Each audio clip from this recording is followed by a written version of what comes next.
They told her she was irrelevant. They told her she was just a trophy wife past her prime. When Clara Vance walked into her husband's law firm to sign the divorce papers, she didn't scream, she didn't fight, and she didn't beg for a single penny. She just signed and went silent. Her ex-husband, the tech mogul Richard Vance, thought he had won the ultimate victory. But he had no idea that Clara's silence was actually a countdown. 72 hours later, a single paparazzi photo taken 3,000 miles away would go viral, destroy Richard's stock price, and reveal a secret identity that Clara had been hiding for 15 years. This is the story of the quietest revenge in history.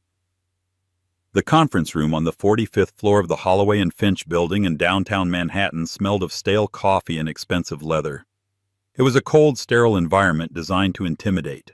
The floor-to-ceiling windows offered a panoramic view of the city, a city that Richard Vance believed he owned. Richard sat at the head of the mahogany table checking his Rolex Submariner every 30 seconds. He drummed his fingers on the polished wood, a rhythmic, irritating sound that echoed in the silence.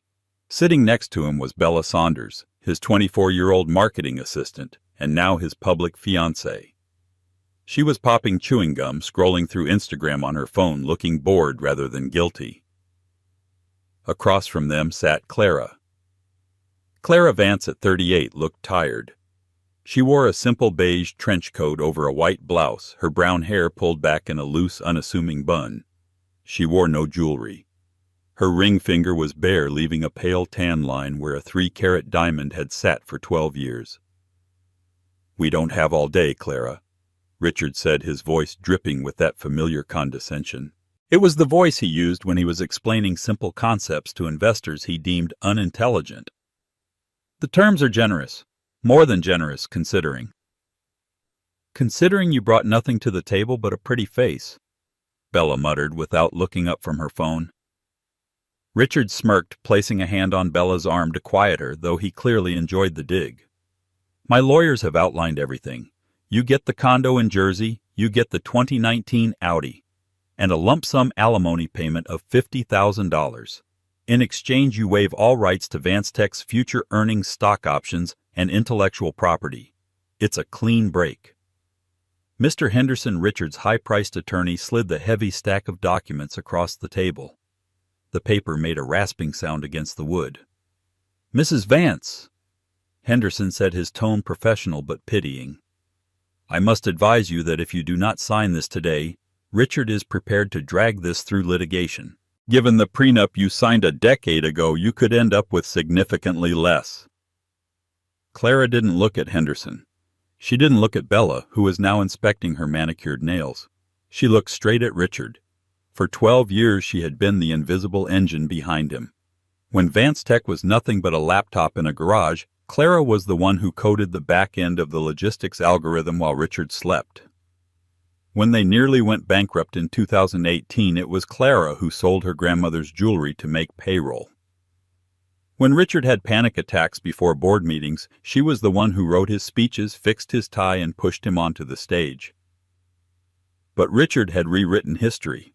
In his mind, he was the sole genius. Clara was just the woman who made the coffee and kept the house clean. "Are you going to cry?" Richard asked, leaning forward, searching her face for a sign of weakness. "Please don't cry. It's embarrassing." Clara remained silent. Her face was a mask of absolute calm. It wasn't the calm of surrender. It was the calm of a deep frozen lake. She reached into her purse. Richard flinched slightly, perhaps expecting a weapon or a subpoena. Instead, Clara pulled out a cheap plastic ballpoint pen. She ignored the expensive Mont Blanc fountain pen Mr. Henderson offered her. She flipped to the last page. "Clause 14b, she said softly. It was the first time she had spoken in an hour. Her voice was steady, lacking any tremor. "The non-disclosure agreement. It states that neither party can discuss the financial inner workings of Vance Tech or the source of its initial capital investment." "Standard boilerplate," Henderson said quickly. "Protects Richard's trade secrets." "And mine," Clara said enigmatically. Richard laughed, a harsh barking sound.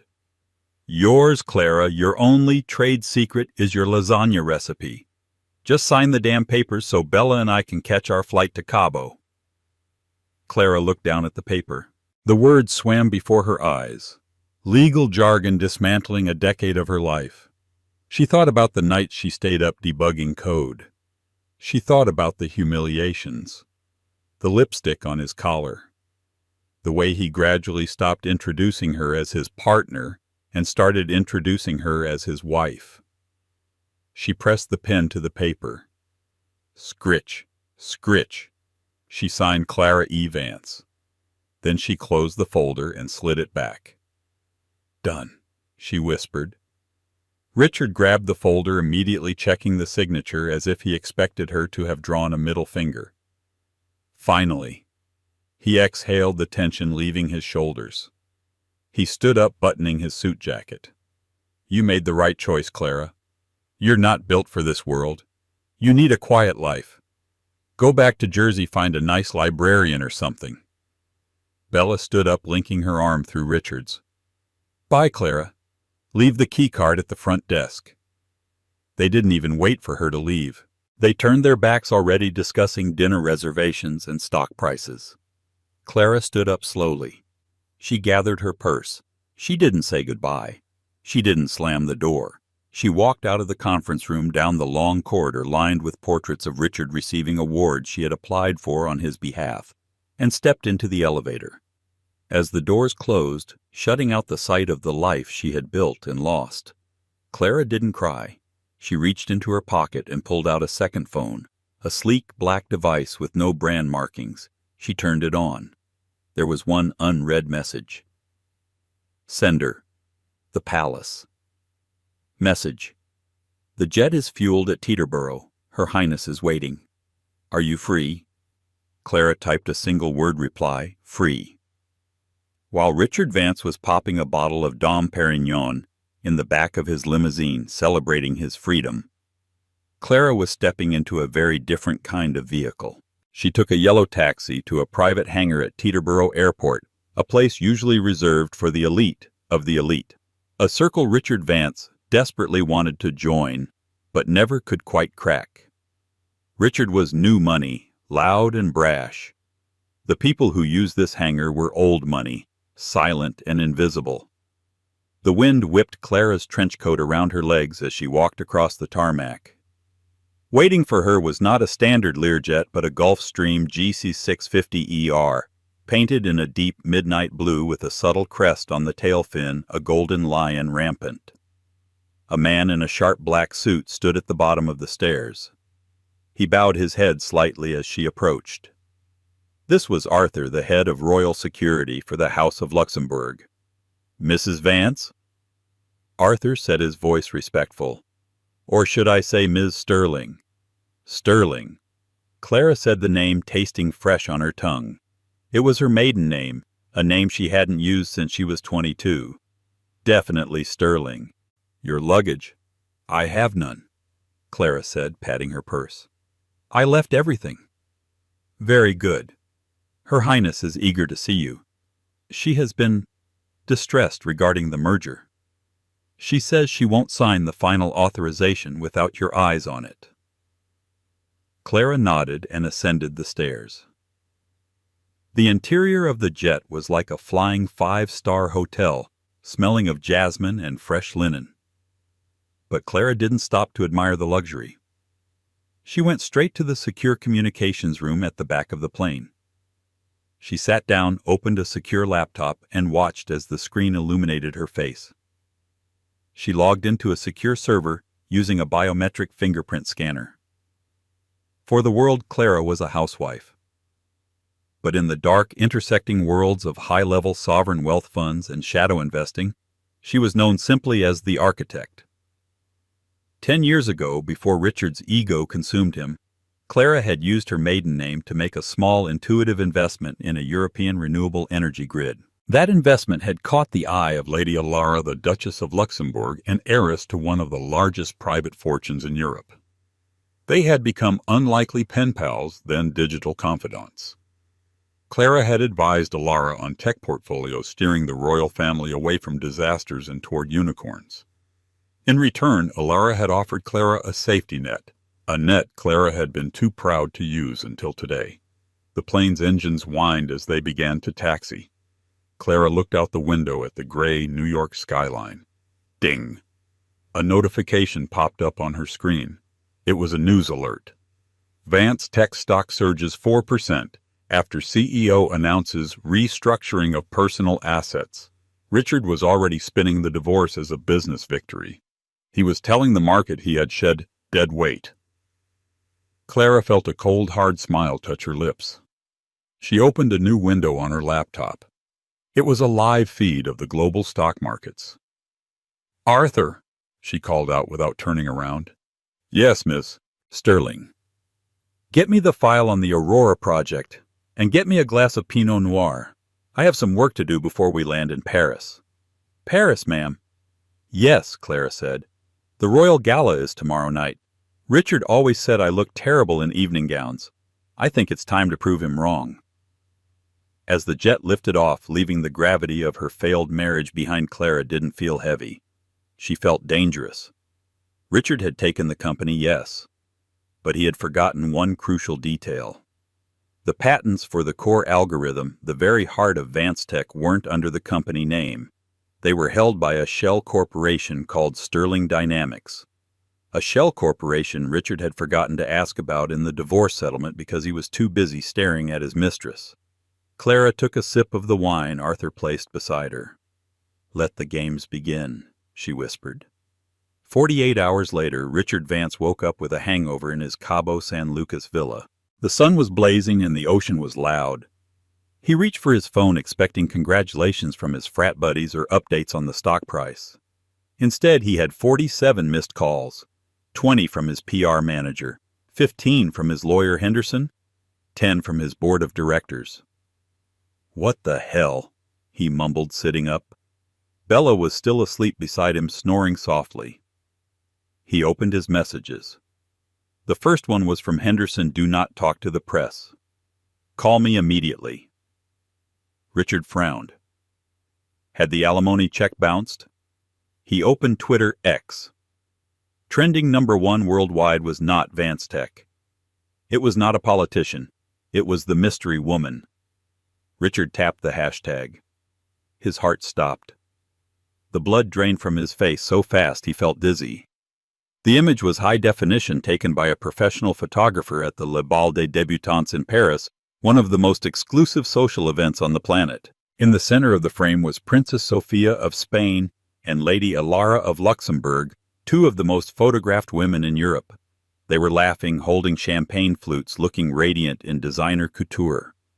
But standing between them, linking arms with Lady Alara, was a woman in a dress that looked like it was woven from midnight and starlight. It was a deep emerald velvet gown with a plunging back showing off a figure Richard hadn't really looked at in years. The woman's hair was loose, cascading in waves. She wore a necklace of sapphires that looked heavy enough to sink a yacht. She was laughing, her head thrown back, looking radiant, powerful, and utterly untouchable. It was Clara. Richard rubbed his eyes. It was impossible. Clara was in New Jersey. Clara shopped at Target. Clara was Clara. He scrolled down to the caption from the Daily Mail. Royal Mystery. Who is the stunning brunette laughing with Lady Alara? Insiders say she is the secret weapon behind the Luxembourg Sovereign Fund's recent billions. Sources call her the architect. Is this the new face of European power? No. Richard whispered, his voice trembling. No, no, no. He shook Bella awake. Bella! Look at this! Bella groggily looked at the screen. Her eyes went wide. Is that your ex-wife? It can't be, Richard said, pacing the room naked. She doesn't know anyone in Europe. She doesn't even speak French. But the internet was faster than Richard's denial. @TechWatcher posted, Wait, isn't that Clara Vance? The wife Richard Vance just dumped the one he called dead weight in that leaked memo. @Finance Guru posted, If that is Clara Vance and she's hanging out with the Luxembourg royals, Richard Vance might be the biggest idiot in corporate history. Then the second bomb dropped. A video clip started circulating. It was from the red carpet of the gala. A reporter thrust a microphone toward Lady Alara. "Your Highness, who is your guest tonight?" Lady Alara smiled and pulled Clara closer. Clara looked directly into the camera lens, and Richard felt like she was looking right through his soul. "This," Lady Alara said, her voice crisp and elegant, "this is my dearest friend and business partner, Clara Sterling. She's the woman who saved my family's fortune. And frankly, she's the smartest person in any room she walks into." The reporter asked, "Ms. Sterling, any comment on your recent life changes?" Clara smiled. It was a devastating, serene smile. "I recently dropped some heavy baggage," she said simply. "Now I'm ready to fly." Richard threw his phone across the room. It shattered against the marble wall. "She saved their fortune?" Bella asked, her voice shrill. "Richard, you told me she was a dropout who got lucky marrying you." "Shut up," Richard roared.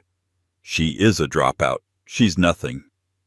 But his hands were shaking, because deep down Richard knew something he had tried to forget. He knew who wrote the code. He knew who fixed the bugs. And he suddenly remembered the Clause 14B in the divorce papers, the one about trade secrets. He scrambled for his laptop. He had to check the patent filings. He logged into the U.S. Patent Office database. He searched for the master algorithm that ran Vance Tech's new AI platform, the product they were launching next week. The product the entire company's value was based on. Owner Sterling Dynamics LLC. Primary signatory Clara E. Sterling. Status license revoked effective immediately upon dissolution of marriage contract. Richard stared at the screen. The air left his lungs. He didn't own his own product. Clara had licensed it to the company for $1 a year as long as they were married. They were no longer married. The phone in the villa started ringing. It was the landline. Richard stared at it like it was a bomb. He answered it slowly. "Mr. Vance." It was Henderson, his lawyer. He sounded like he was hyperventilating. "What is it?" Richard croaked. "We just received a cease and desist order from a law firm in Zurich," Henderson said. "They represent Clara Sterling. She is demanding we shut down the AI servers by midnight tonight, or she's suing for intellectual property theft. Richard, she wants $500 million for the renewal license." Richard dropped the receiver. He looked out at the beautiful Cabo Ocean. Suddenly the water didn't look inviting. It looked like it was rising to swallow him whole. The flight back from Cabo to New York was the longest of Richard Vance's life. He didn't fly private this time. His credit cards had been frozen pending a security audit by the bank, a direct result of the stock plummeting 30% in pre-market trading. He sat in first class on a commercial flight, wedged between a crying baby and a man reading a newspaper with Clara's face on the cover. The headline read, "The Billion-Dollar Ex-Wife." When Richard finally stormed into the Vance Tech headquarters in Manhattan, the atmosphere was apocalyptic. The sleek, open-plan office, usually buzzing with the hum of productivity and the clicking of mechanical keyboards, was chaotic. Phones were ringing off the hook. Literally, the receptionists had taken the handsets off the cradles to stop the noise. "Where is Henderson?" Richard screamed, throwing his suitcase onto the floor of the lobby. Bella, trailing behind him in sweatpants and oversized sunglasses, looked terrified. "Richard, people are staring." "Let them stare, I pay them." He burst into the server room on the 40th floor. The room, usually kept at a frigid temperature to cool the massive banks of processors, was silent. The lights on the server racks, usually a blinking green symphony, were a steady, ominous red. The chief technology officer, a nervous man named Gary, was sitting on the floor with his head in his hands. "Gary," Richard barked, "why is the platform down? Turn it back on." Gary looked up, his eyes bloodshot. "We can't, Richard. It's a kill switch." "Bypass it. You're the CTO, for God's sake." "I didn't write the core kernel, Richard. You know I didn't." "She did." Gary stood up, his voice cracking. "The kill switch is embedded in the root directory. It triggered at midnight Zurich time. It's encrypted with a polymorphic key. Every time we try to crack it, it rewrites itself. It's beautiful code, actually. It's unbreakable." Richard slammed his fist into a metal cabinet, denting it. "It's not beautiful. It's theft. That code belongs to Vance Tech." "Technically," Gary whispered, looking at his shoes, "the metadata says it belongs to Sterling Dynamics. The system is flagging us as pirates. If I try to force a reboot, it threatens to delete the entire user database. We have 3 million users, Richard. If we lose that data, we go to prison for negligence." Richard felt the walls closing in. He retreated to his office, slamming the glass door. Outside, he could see his employees gathered in clumps, whispering. They weren't looking at him with respect anymore. They were looking at him like he was a captain who had steered the Titanic into an iceberg because he was too busy looking in the mirror. Henderson, his lawyer, burst in a moment later. He looked disheveled. "We have a court date," Henderson panted. "Emergency injunction. Tomorrow morning, 9:00 a.m., Southern District of New York." "Good," Richard snarled, pacing the room. "We'll crush her. We'll say she sabotaged the company out of spite. We'll paint her as a bitter, unstable woman who can't handle rejection. The press will eat it up." Henderson loosened his tie, looking pale. "Richard, you don't understand. I tried to serve the papers to her legal team." "So who is it?" "Some strip mall lawyer from Jersey." "No." Henderson said, his voice dropping to a whisper. "It's Blackwood, Finch, and Sterling." Richard froze. "Sterling, is that her family?" "No. It's the British firm that handles the Crown estate. They handle the royals, Richard, and they've retained local counsel here." "Who?" "Evelyn Cross." Richard sank into his leather chair. Evelyn Cross wasn't just a lawyer. She was a shark in a Chanel suit. She had dismantled senators, CEOs, and mob bosses. She didn't take divorce cases. "Why would Evelyn Cross take a pro bono divorce case?" Richard asked, bewildered. "It's not pro bono," Henderson said grimly. "And it's not a divorce case anymore. They're countersuing for defamation, fraud, and corporate espionage. They're asking for 51% of Vance Tech as restitution." 51%. Richard laughed, a manic, high-pitched sound.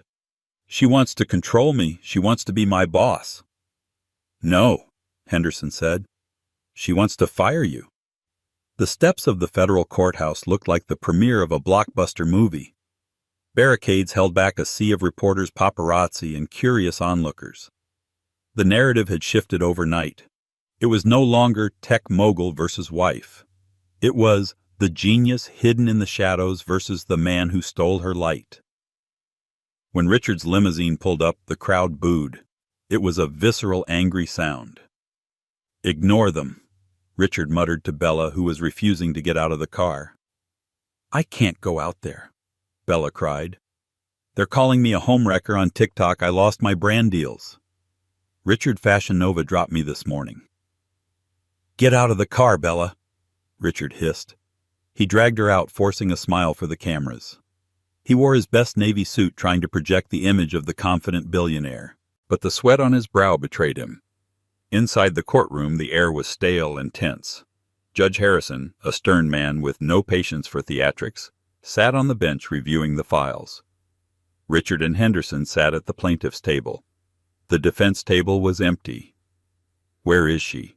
Richard whispered, checking his watch. "It's 8:59. If she's late, we win by default." "She won't be late," Henderson said, wiping his glasses. At exactly 9:00 a.m., the heavy oak doors at the back of the courtroom swung open. The room didn't just go silent. It went still. First came 2 large men in suits, Royal Protection officers. They scanned the room with professional paranoia. Then came Evelyn Cross, looking sharp enough to cut glass, carrying a single thin file folder. And then Clara. Richard almost didn't recognize her. The woman who used to wear oversized sweaters and apologize for taking up space was gone. Clara wore a tailored cream power suit that screamed stealth wealth. Her hair was blown out in a sleek style. She walked with a straight back, her chin held high, but the most striking thing was who walked beside her. It wasn't Lady Alara. It was a man.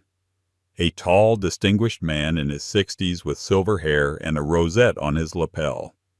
"Is that—" Bella whispered, her eyes wide. "Is that the Duke of Kensington?" "It's Lord Alistair Blackwood."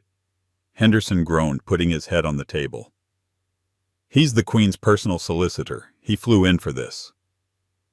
Clara walked past Richard's table. She didn't look at him. She didn't acknowledge his existence. The scent of expensive jasmine perfume wafted past him, the same scent he had smelled in the elevator when he thought he had won. "All rise!" the bailiff bellowed. Judge Harrison looked over his spectacles. "Case number 4922 Vance Tech versus Sterling Dynamics. Let's make this quick. Mr. Henderson, you're claiming immediate injunctive relief to turn your servers back on." "Yes, Your Honor." Henderson stood up, his voice shaky.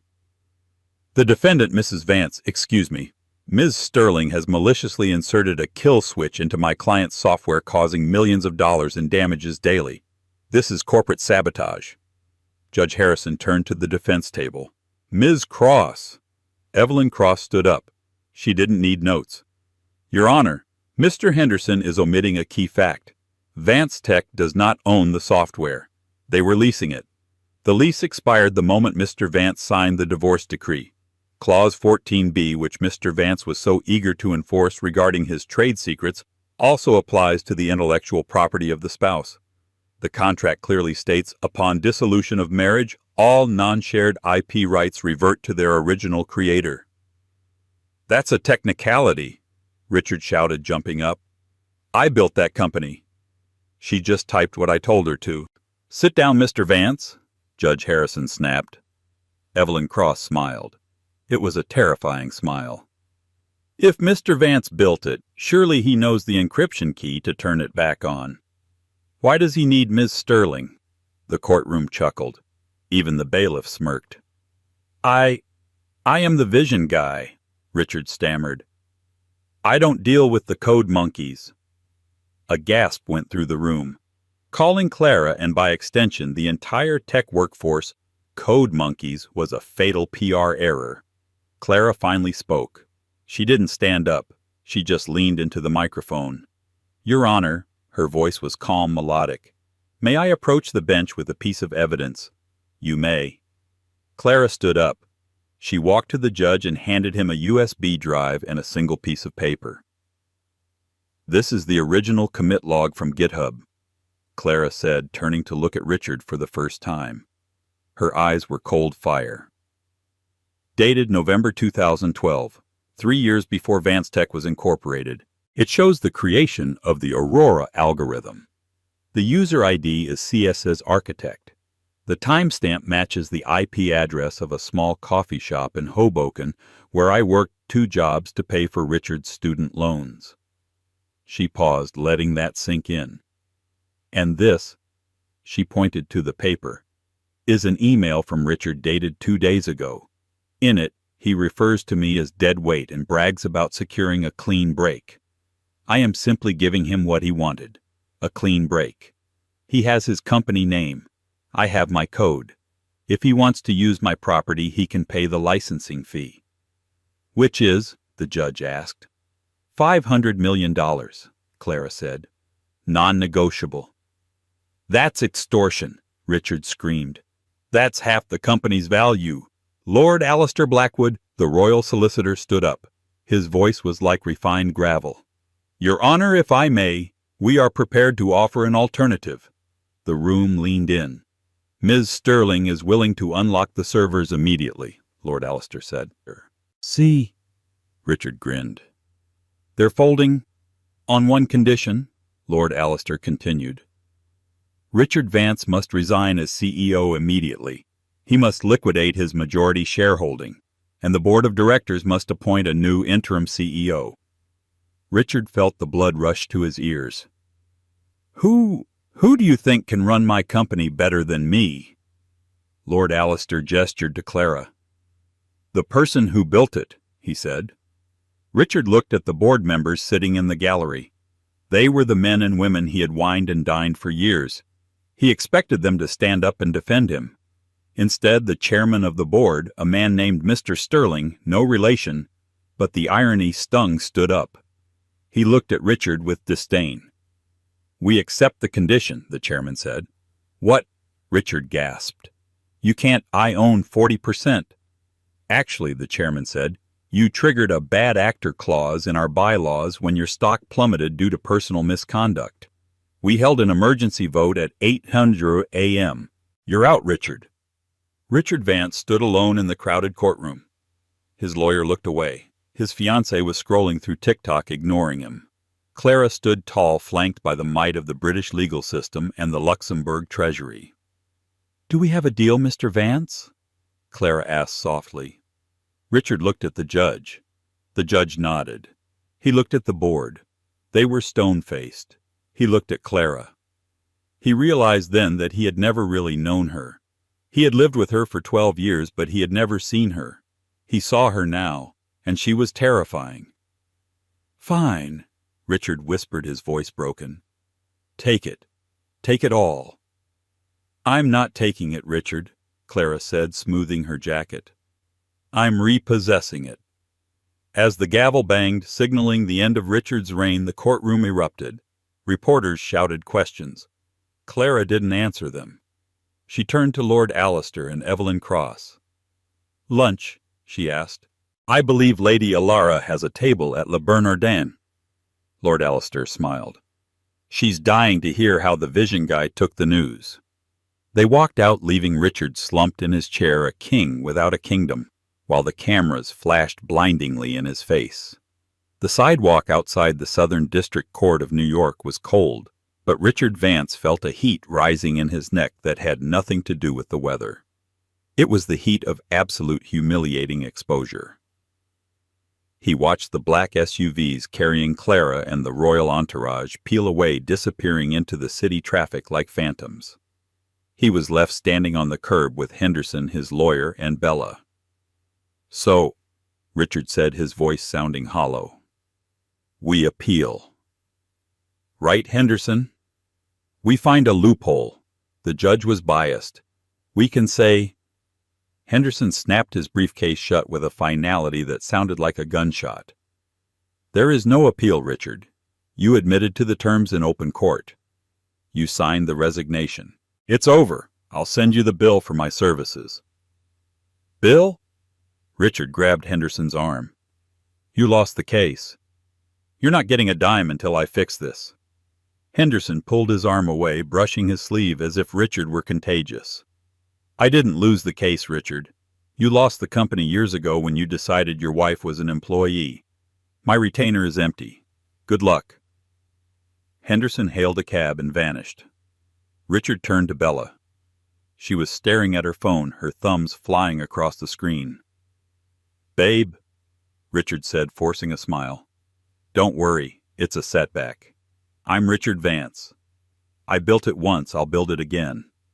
We'll go to Cabo Regroup. I have some offshore accounts that—" "Richard, Mo," Bella interrupted, not looking up. "The cards are declined." "What?" "I tried to order an Uber Black to get us out of here. Declined. Then I tried to buy a latte at the Starbucks across the street while you were yelling at the judge. Declined. Insufficient funds." "It's just a freeze," Richard pleaded. "The bank is just spooked. I'll call them." Bella finally looked up. The adoration that used to be in her eyes, the look Richard called love, but was actually just ambition, was gone. In its place was cold, hard calculation. She looked at Richard's sweating face, his slightly crumpled suit, the desperation in his eyes. "You're broke, aren't you?" she asked flatly. "Like actually broke. The liquidity event, it's not happening. It's temporary." "I'm 24, Richard," Bella said, sliding her sunglasses down her nose. "I don't do temporary broke. I signed up for the yacht life, not the let's build it again in a garage life." She reached into her purse, the Birkin bag Richard had bought her last week, and pulled out the engagement ring. It was a 5-carat oval diamond. She looked at it for a second, then slipped it back onto her finger. "I'm keeping this," she said. "Consider it severance." "Bella, wait." Richard reached for her. "Don't." she snapped, stepping back. I just texted Tyler. He's picking me up. Tyler, my VP of sales. He's the interim VP of sales, Bella corrected. And rumor has it Clara is keeping him on because he actually hit his quotas. Unlike you. A sleek Porsche pulled up to the curb.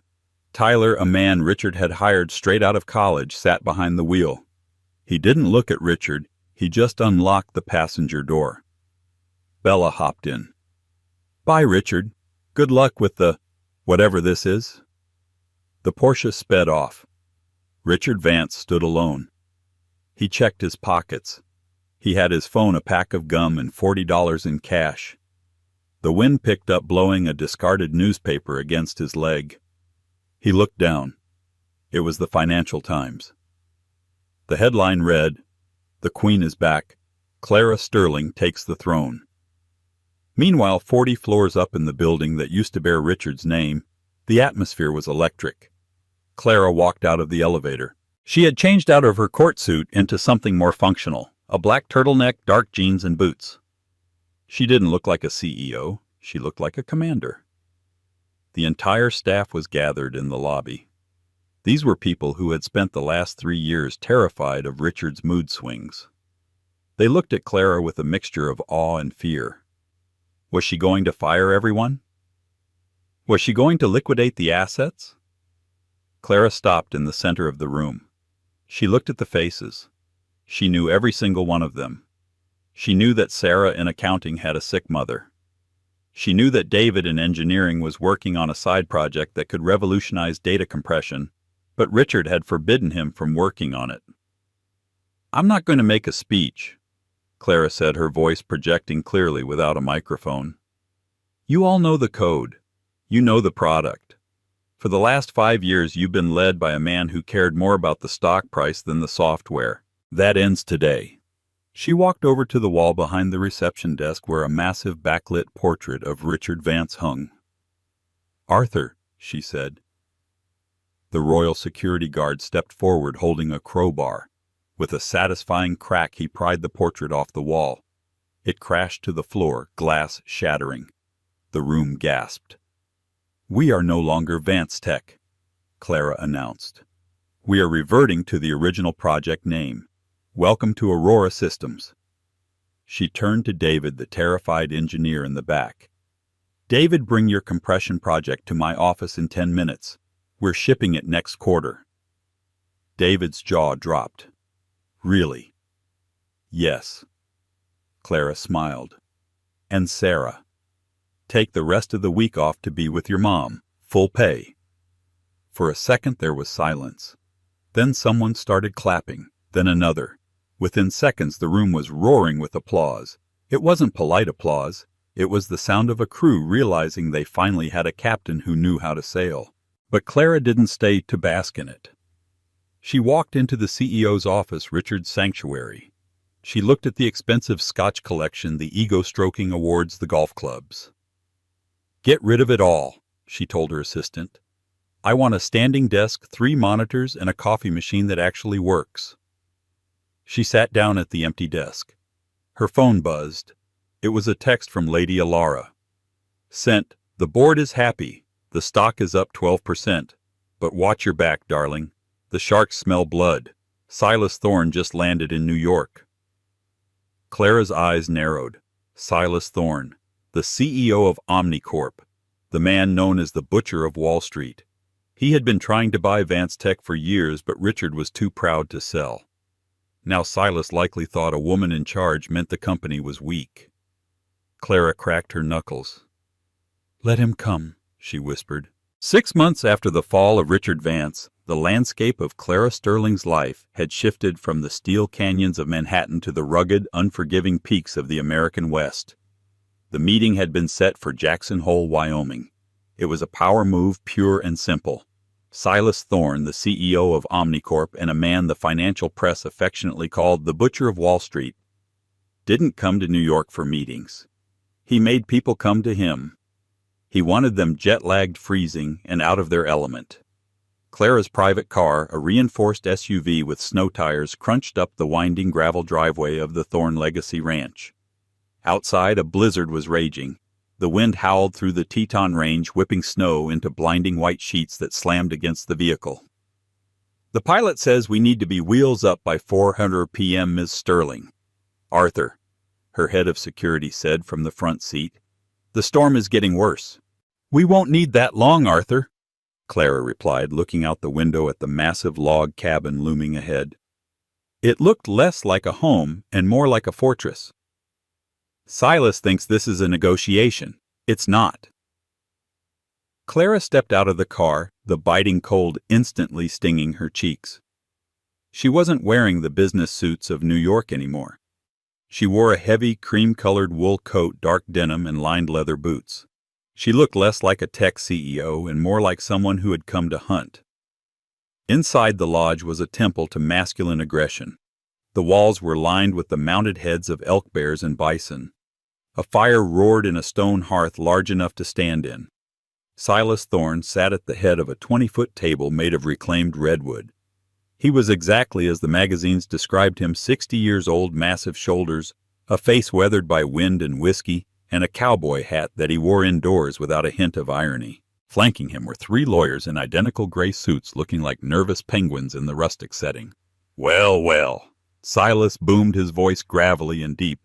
He didn't stand up. "The Queen of Code made it through the snow. I thought you city types melted if the temperature dropped below 40.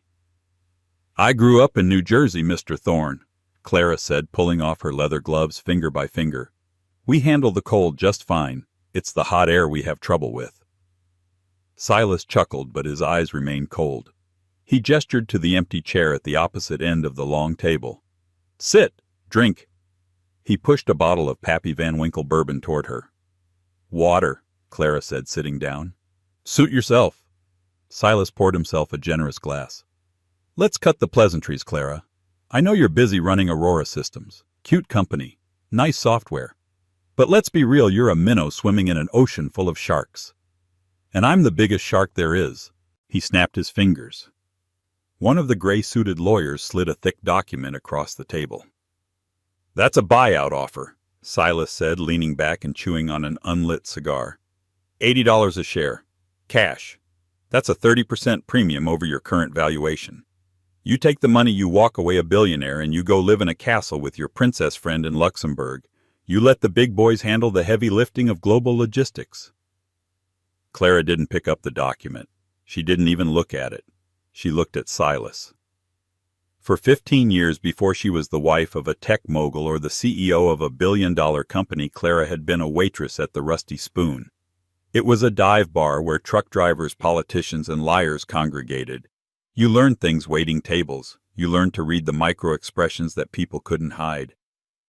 She watched Silas's hand as he held his cigar. There was a tremor, a tiny rhythmic shaking. She looked at the lawyer on the left. He was sweating despite the drafty room. He kept checking his watch, tapping his foot. They were terrified. $80 a share is incredibly generous," Clara said softly. Her voice was calm, contrasting with the howling wind outside. "It's the offer of a lifetime," Silas grunted. "But it expires when you walk out that door." "Why?" Clara asked. "Why what? Why the rush?" Clara stood up and walked over to the fireplace, warming her hands. "You dragged me 2,000 miles into a blizzard to sign a deal that could have been an email. You're offering me a premium on a company you claimed was cute and small. You're the butcher of Wall Street, Silas. You don't overpay. You strip assets." "I'm feeling charitable," Silas sneered. "Maybe I have a soft spot for charity cases." Clara turned around. The firelight cast long shadows across her face. "I don't think that's it. I think you're bleeding, Silas, and you need a tourniquet." Silas slammed his hand on the table. The sound echoed like a gunshot. "Watch your tone, girl. I own half the logistics networks in North America. And what good are trucks if you have nothing to put in them?" Clara reached into her coat pocket. She didn't pull out a weapon. She pulled out a folded piece of paper. She tossed it onto the table. It slid all the way down, stopping right in front of Silas's whiskey glass. "That," Clara said, "is a preliminary report from the United Nations Trade Council. It's not public yet. It won't be public for another 48 hours. Silas stared at the paper. He didn't touch it. It details the immediate sanctioning of the Kivu cobalt mines in the Congo due to human rights violations. Clara continued, walking slowly back to the table. My sources tell me Omnicorp sources 85% of its cobalt from those specific mines. Without that cobalt, your battery division, the crown jewel of your empire, stops production by Friday. The silence in the room was deafening. The lawyers looked at their shoes. Silas's face went a shade of purple that matched the veins in his nose. You're bluffing, Silas rasped. Am I? Clara leaned in, placing her hands on the table. Your stock is trading at $120 right now. When this news hits on Monday morning, it will drop to $40. You'll be insolvent within the quarter. You aren't trying to buy Aurora because you want my company, Silas. You're trying to buy me because my new compression algorithm reduces battery load by 40%. You need my tech to stretch your existing supply until you can find a new source. I am the only oxygen mask in the room, and you are suffocating. Silas looked at his lawyer. The lawyer gave a nearly imperceptible nod. The butcher slumped in his chair. The cowboy hat suddenly looked like a costume prop. The arrogance evaporated, leaving behind a tired, desperate old man. What do you want? Silas whispered. A higher price per share, 100. I don't want your money, Clara said. I'm not selling Aurora. Not today, not ever. Then why are you here? I'm here to make an acquisition. Clara pulled a second document from her coat. She placed it in front of him. I need a global distribution network, she said casually. I have the software, but I lack the hardware. You have a fleet of 5,000 trucks and cargo planes that are about to be useless because you have no batteries to ship. I'm buying your North American logistics division. You want my trucks? Silas sputtered. That's the backbone of my company. It was the backbone, Clara corrected. Now it's a liability. I'll buy it for pennies on the dollar. The cash injection will give Omnicorp enough liquidity to pivot your supply chain and survive the sanctions. You stay in business. I go global. It's a win-win. And if I say no, then I walk out that door, Clara said, buttoning her coat. I fly back to New York, and on Monday morning I watch Omnicorp turn into dust on the Bloomberg terminal. She checked her watch. The pilot said we have to leave soon. You have 5 minutes, Silas. Silas Thorne looked at the woman standing before him. He had underestimated her. Everyone had. Richard Vance had thought she was a trophy. The press had thought she was a lucky divorcee. Silas had thought she was a weak girl. They were all wrong. She was a grandmaster. Silas picked up his fountain pen. His hand was still shaking, but this time it was out of rage, not fear. He scrawled his signature on the document. You're a hard woman, Clara Sterling, he muttered, tossing the pen down. Clara picked up the contract, checking the signature with a meticulous eye. She tucked it into her coat. I had to be, she said. I spent 12 years married to a man who told me I was nothing. You learn to be hard or you break. She turned to leave, her boots clicking on the hardwood floor. At the heavy oak door she paused. Oh, and Silas. What? He growled. The Pappy Van Winkle. She nodded at the bottle. It's a fake. The color is off. You might want to check your supplier on that, too. She walked out into the storm, leaving the butcher of Wall Street staring at his glass, wondering how he had just lost everything to a woman who used to serve coffee. 2 years later. The rain in Jersey City was relentless. It washed the grime off the sidewalks but did little to clean the soul of the city. In a small, run-down diner on the corner of 4th and Main, the air smelled of stale grease and despair. It was 10 p.m. on a Tuesday. The place was empty save for a single customer in the back booth. Behind the counter, a man in a stained white apron was scraping gum off the underside of a table. He looked older than 45. His hair was thinning rapidly, his face gaunt, his eyes carrying the dull glaze of someone who had stopped dreaming. The bell above the door chimed. Kitchen's closed, the man grunted, not looking up. Only coffee and pie left. Coffee is fine. Black. The man froze. His hand gripping the scraper went rigid. He knew that voice. It was a voice from a lifetime ago. A voice he had heard in his sleep for 2 years. Richard Vance slowly stood up. Standing at the counter was Clara. She looked radiant. She wore a simple trench coat, but she wore it like royal robes. Her hair was pulled back, revealing a face that had only grown more beautiful with age and with power. Richard looked around nervously, wiping his hands on his dirty apron. Is this a joke?" he stammered. "Are you filming this?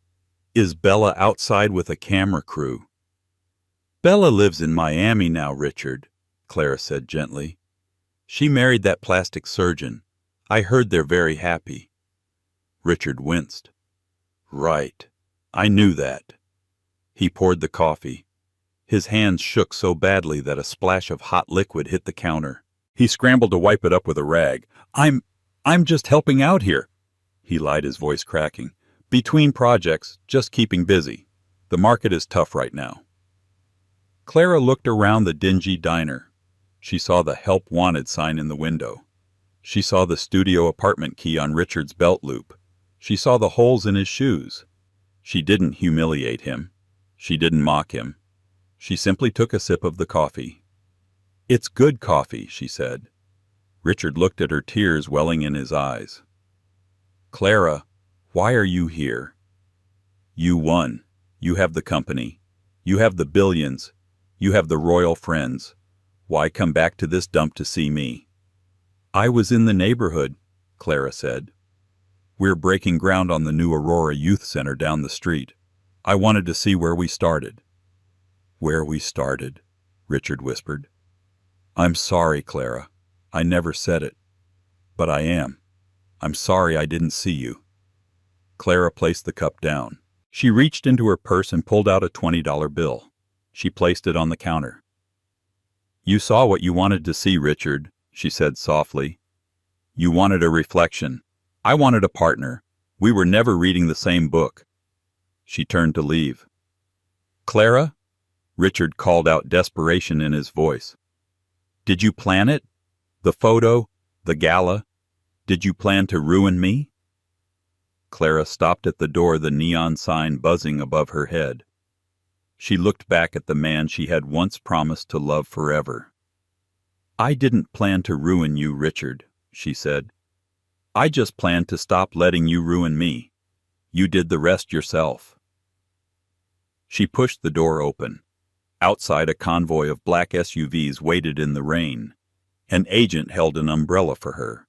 She stepped into the back seat of the lead car where Lady Ilara was waiting with a smile. "Ready, my friend?" Ilara asked. "Ready," Claire replied. As the car pulled away, splashing through the puddles, Richard Vance stood in the window of the diner watching the taillights fade into the darkness. He looked down at the $20 bill on the counter. It was the biggest tip he had made all month. Clara Sterling didn't just sign divorce papers. She signed a Declaration of Independence. In a world that constantly tried to tell her who she was, a wife, a victim, a subordinate, she chose to show them who she really was, the architect. Richard learned the hard way that when you underestimate the quiet ones, you don't hear the train coming until it's already run you over. What do you think? Did Richard deserve to end up pouring coffee, or was his punishment too harsh? And would you have accepted the payout from Silas, or would you have gone for the throat like Clara? Let me know in the comments below. If you enjoyed this story of karma, betrayal, and ultimate triumph, please hit that like button. It really helps the channel. And don't forget to subscribe and ring the bell so you never miss a story. We have a new underdog revenge saga dropping next week that involves a mechanic, a mafia princess, and a missing lottery ticket. You won't want to miss it. Thanks for watching.